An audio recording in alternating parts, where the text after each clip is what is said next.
into sole possession of second place in the Smythe division. We're going to pick this one up in the first period. No score. Jets on the power play. Steen, the Jet captain this week, to Paul Fenton. It's in the net. It's 1-0 Jets. Now in the second period, things get rough for Lindy. Ruff of the Rangers. Bottom middle of your screen. Ruff tangles with the wrong guy. Shawn, Cronin drops the gloves, unloads 4 quick punches. This fight is in the history books like that. Cronin's helmet disappears mysteriously during this fight. Ruff gets up and says, "Hey, why don't you look down your shirt, you barbarian?" And there it is, the hidden down the shirt helmet trick. All right, later in the second, Rangers even things up. Mark Hardy from the point. His shot will be deflected in front by Dave Archibald. The Bandit allows his first goal in a game and a half. It's 1-1. Go to the third. Rangers take their first lead. Here comes John O'Grodnick across the Jet line, around Cronin, behind the net. Centers it. It's in the net off the leg of Bertium, and it's 2-1 New York. Short time later, Jets will apply all kinds of pressure here. Van Briesbroek comes up with 1 save. Another big save. All over him at this point. What happens? Here come the Rangers. Former Jet Brian Mullen with a breakaway. Mullen scores. Bertium back in the net, 3-1. Things not looking good at this point, but fear not, the Jets battle back near the 13-minute mark. Pat Eleniuk feeds Thomas Steen, and the Steen machine waits, patiently waits, lifts the backhander over Van Briesbroek. It's a 3-2 game. Then just a minute and a half later, Jets starting in their own zone. Watch this long pass to Eleniuk. He will carry the puck into the Ranger zone. Goes to Steen, his shot stopped, then he'll really go to work. Watch what he does. Gets up off his feet, turns James Patrick inside out, puts it in front. Eleniuk bangs it home to make it 3-3. Jets in overtime outshot the Rangers 5-0. They outshot the Rangers 44-26 in total, but the game ends in a 3-3 tie. So the Jets, Canucks, Oilers, and Kings are now all tied for second place in the Smythe division with 21 points, 5 behind the front-running Flames. Tomorrow night, the Jets take on the Islanders. Then it's back home for 5 games starting Thursday against St. Louis. The only other game in the NHL tonight featured last year's Stanley Cup finalists meeting front and center at the Forum in Montreal. The Canadiens went into this game against Calgary suffering from even more injury problems thanks to Saturday night's encounter with the Leafs. Flames, on the other hand, wish they had some injury problems to help explain their longest slump since the 85-86 season. This is the first period. There's no score. Here come the Canadiens. Desjardins ahead to Bobby Smith, to Mike Keane, who bulges the twine behind Vernon. 1-0 Montreal. Before the end of the first, Flames tie it up with the man advantage. Joe Mullen feeds Joel Otto, middle of your screen, who times it past Patrick Roy, 1-1 after 1.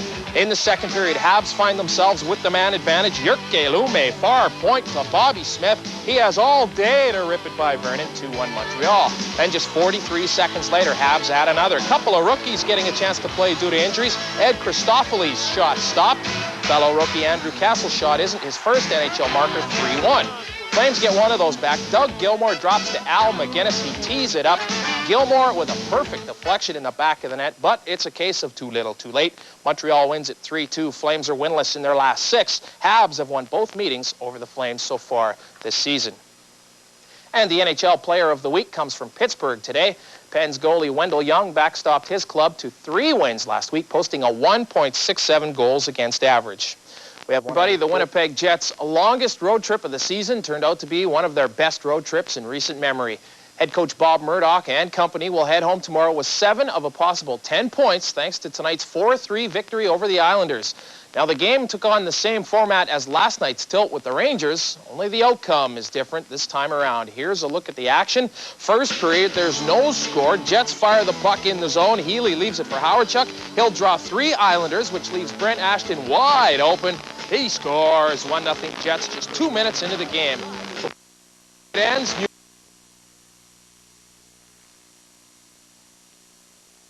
That'll allow Brad Lauer to get a chance to lift it over Essenza. It's 1-1 after 1. No scoring in the second period, but the Islanders come really close in the late stages. Brent Sutter in front of the net. He will turn, has a wide open cage, but watch the stick of Essenza. He pokes it out of the top corner. We'll go to the third period now. 2-1 New York on the power play. Pat Flatley carries the puck into the Jet zone. Watch the right of your screen. Brent Sutter buries it. 3-1 New York. Jets have them exactly where they want them. They're on the ropes because a short time later, Howardchuk across to Laurie Boschman, to Teppo Newman, and diving and scoring. 3-2 Jets getting back into it. 5 minutes later, Jets are on the power play. Newman across to Mo Mantha. To Dale Howardchuk. His shot will go in off Paul Fenton at the bottom of the pile, his 8th of the year, and the game's tied at 3. Now, it appears the Islanders regain the lead near the end of this hockey game. Pat LaFontaine will attempt the wraparound. Watch the puck off the far post along the goal line. As it covers up, the ref makes a good call. Then with 2.5 minutes left in the third, Mo Mantha from the point, deflected in front by Dougie Smale, his 9th of the season, and it's a big one. The game winner. The Jets hang on to defeat New York 4-3. Dale Howardchuk picking up 3 assists on the night. Jets' record is 3-1-1. They've won 6 of their last 10 games and are now in sole possession of second place in the Smythe Division. They return home to open up a 5-game homestand starting Thursday against St. Louis. Now, there's a key Smythe Division matchup going on in Edmonton. The Oilers and Vancouver Canucks are currently tied at 3. That's in the third period of play. Mark Messier has notched his 14th and 15th goals of the season. The slumping Calgary Flames were in Quebec tonight trying to snap out of a 6-game winless streak. This is first period with no score. Al McGinnis from the point hammers it by Ron Tugnut for a 1-0 Flames lead. 26 seconds later, it's Theoren Fleury over the top of the net. He'll bang away at the loose puck. It'll come to Paul Ranheim. His shot's off the post, Tugnut, and in. 2-0 Calgary. Then just 55 seconds after that, it's more from the Flames. A Quebec giveaway in their own zone allows Brad McCrimmon a chance to drill it into the back of the cage. 3-0 Calgary. But before the end of the first, the Nords will get that one back with the man advantage. Joe Cirella, number 2, left of your screen, winds up and rips it through the legs of Mike Vernon. 3-1 after 1. Second period, Nords battle back again. Joe Sakic's backhander. It'll go off the side of the net. He'll get it back, slam it in the back door, and a bouncing puck. Nobody can get a handle on it except Sergei Makarov. 4-3 Calgary. Did they hang on to win? No. Joe Sakic added his second. Flames now winless in 7, and their lead over the second-place Jets is now down to 4 points. In Detroit, tonight, the Red Wings hosting the Boston Bruins. We'll pick this one up in the first period with no score.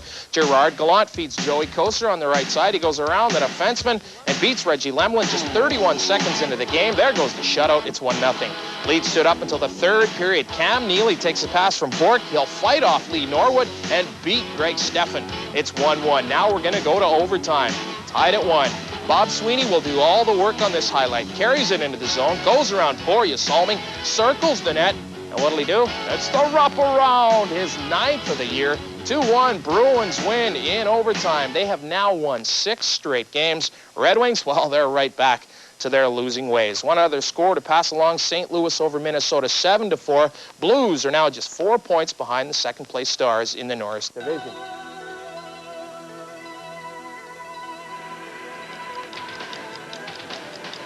Where Morley Safer and Mike Wallace been? It's been a 60 minutes type season for the Winnipeg Jets. They hadn't won in Philadelphia since 1984, but Doug Smale's goal here gives them a 1-0 victory in overtime.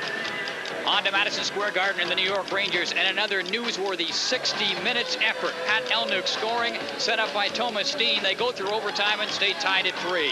And then onto the island to finish off. Less than 3 minutes to go. Doug Smale's goal right there, sending the Jets back from their longest road trip of the season.